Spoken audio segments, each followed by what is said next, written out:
What up? What's up, fam? Hope y'all are doing well. This is Ivy Ross checking in. Hope everyone's having a great weekend and, being safe and, just staying alive. So, I'm doing good. Been busy, with music and everything like that. I don't know if I'm going to post this video, but I went to a protest yesterday in Berkeley. Me and my wife went to a protest, and I guess I just wanted to share my thoughts because I don't think I've ever been to a protest. I don't think I've ever walked during a protest. And mind you, we were doing our best social distancing, trying to stay alive, stay safe, not get sick as best we can. But anyway, I just want to talk about how I felt at the protest, and just kind of just being in the energy. Just it's different when you see it on media, when you see it on the internet, people getting together, and me being black, me being ADOS. How does it make me feel, or does it give me hope for the future? And honestly, after going to the protest, I'm not sure. And the reason why I'm saying that is because when I went, it felt like a party. It didn't feel serious. And when you think about something serious, something similar to Martin Luther King fighting for the Voting Rights Act and the Civil Rights Act, those were serious protests, rooted with policies, so which directs to change, and it's going to affect people's lives politically. And when I went there, it was all over the place. I think that the protests, because there's no organizers, as far as meaning the reason for the protest. Of course you're gonna have organizers at colleges, and they're just gonna send a mass email out or something, and everyone gets together and they just have this walk. But I don't know, it's low-key. I mean, it was kind of pointless to me. I don't know how much of a change it's gonna do. It just seemed really performative to me. It seemed like everybody was just out there to have a good time. And I think so many people are out because we're in a pandemic as well. So I think people are more eager to just go out and just be out, just to be out. And this protest just happens to be Black Lives Matter. And I think most people are protesting for police brutality, and I really think people think that's what ends racism, or that's it for black people. That's all we have to worry about. And that's not the case. Black communities, ADOS communities, and that's what this Black Lives Matter movement should be. I have my own issues about Black Lives Matter, and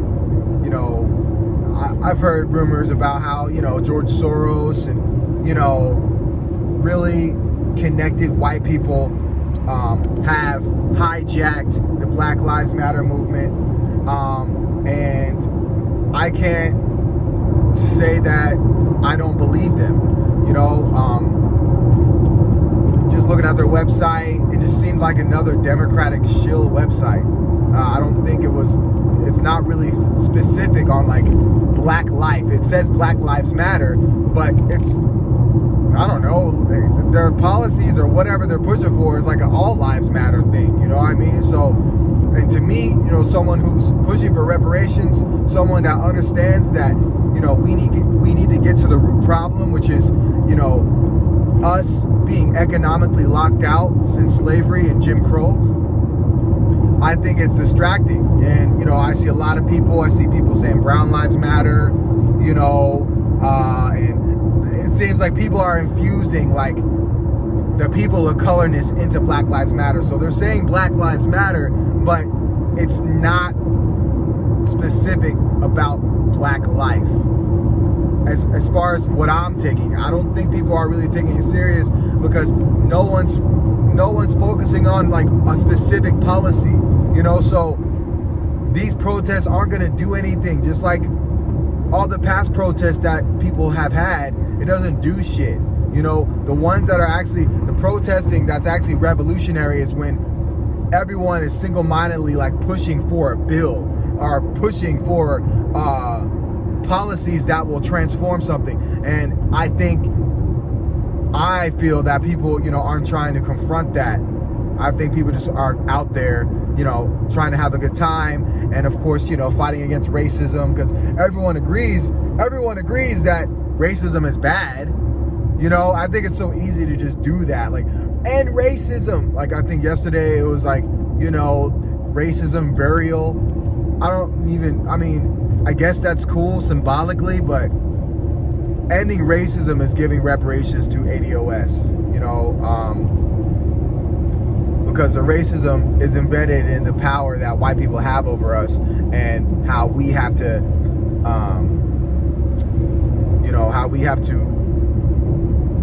I guess shift jobs between other white companies and get fired at will.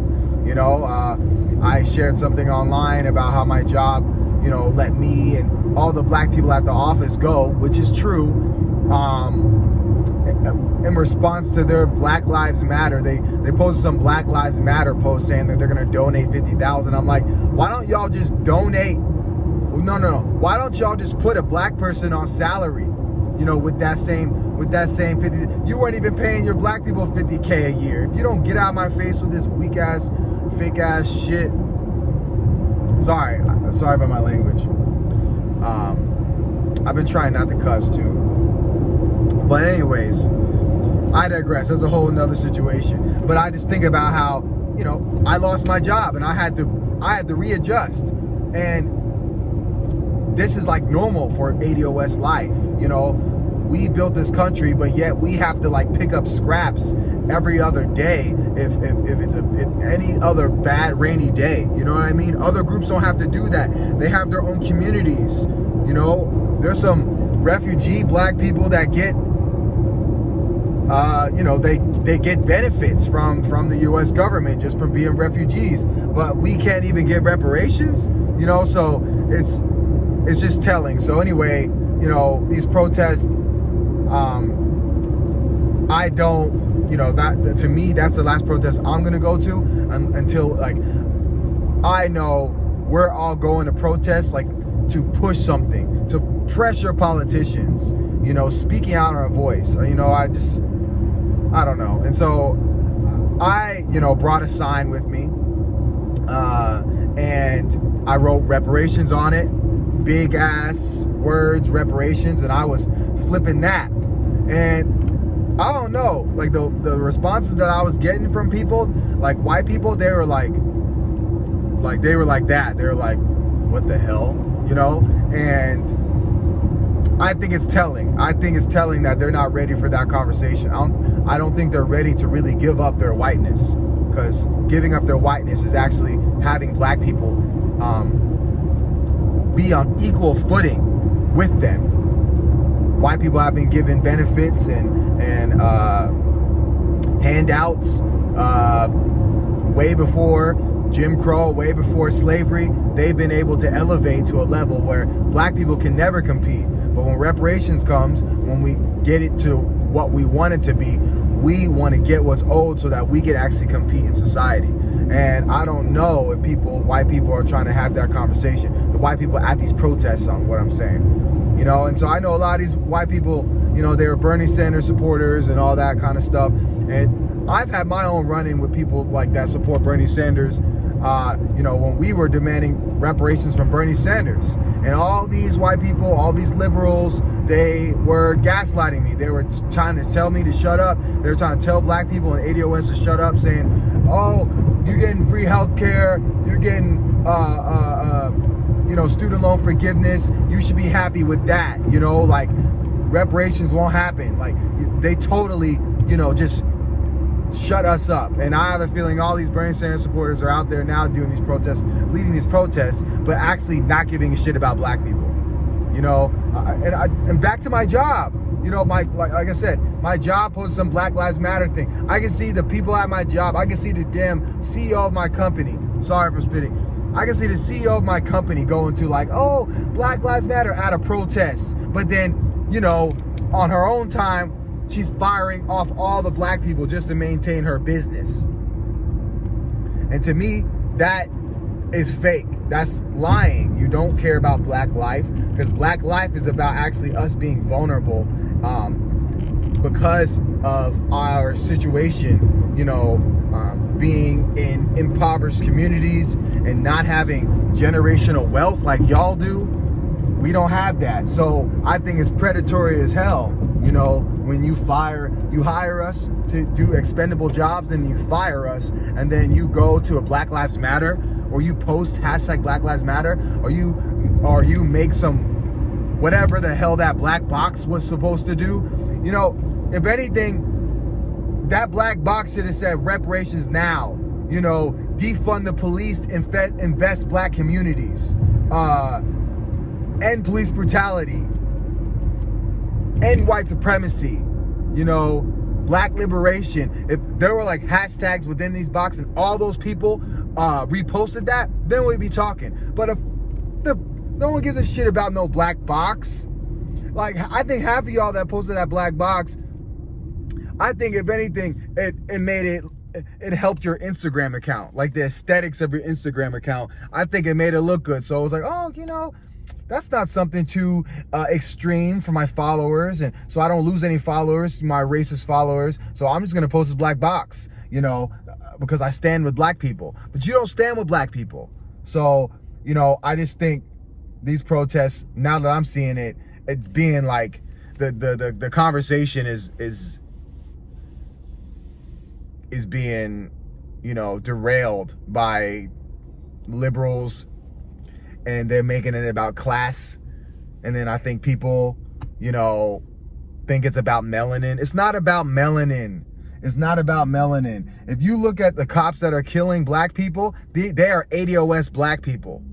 They're ADOS. 98% is going to be ADOS black people getting killed. That's not just because of our melanin, because we are descended from slavery in America. Yes, during slavery, it was because we are black, but the fact that we are in these communities where cops can just go in there and arrest us for $20 counterfeit bills, that's a poverty-stricken, that's a poverty crime. If we have reparations, if we actually were made whole and were given the privileges that people should be given when they build the country, there will be no reason for George Floyd to have any type of crime like a $20 counterfeit bill, and then eventually have a knee on his neck and die while being on COVID, while he had coronavirus and unemployed. That is the literal depiction of an ADOS life. So, it's not about melanin. Black Lives Matter should not be about melanin. It should be about ADOS people. It should be about reparations. That's what it should be about, but it's not. So I don't think this is genuine. I think it's cool people go and protest, but I think it's pointless when you don't have an actual goal based around policies. You're just going out there having a damn barbecue at the day. It felt like a damn parade. It's not a parade. This is real shit. People are dying. Black people are freaking getting killed. We're getting killed economically. We're getting killed literally by police. We're getting killed in a healthcare system. This is real life. We need to push for specific policies and that go directly to us.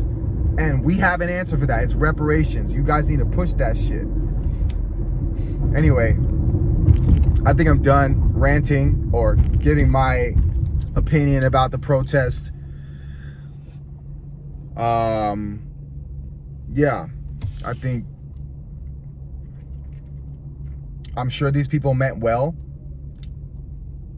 But I think it's just it's a level up more than the black box, these protests. I think people just do it because it feels good. You know, it's their next level of, oh, activism. Like, because protesting to some people is like sexy and like awesome and revolutionary.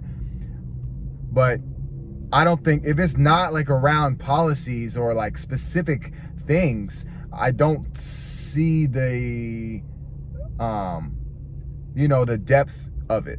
So, and I believe that if we came out saying reparations now, or if black people, let's say in Minneapolis, because it started from Minneapolis, people like in Minneapolis just got pissed and protested about George Floyd. And then everyone across the world started doing their own thing saying Black Lives Matter. But what I'm saying is, if there was actually, if Black Lives Matter movement, if they are, supposed to be leading this movement, which they're not organizing shit. People are just getting together and doing it. But I'm saying if people got together to say reparations now, or if the whole country and the world knew that we were protesting for reparations, like black people were protesting for reparations, I don't even think that much people would come out. I think people would stay quiet. I think people would ignore us. But it's so easy to put Black Lives Matter. I see people saying black and brown Lives Matter, and like trying to infuse they're trying to fuse their own issues with our plight, which doesn't even compare to what we've been through and what we're dealing with now. So anyway, this is 16 minutes.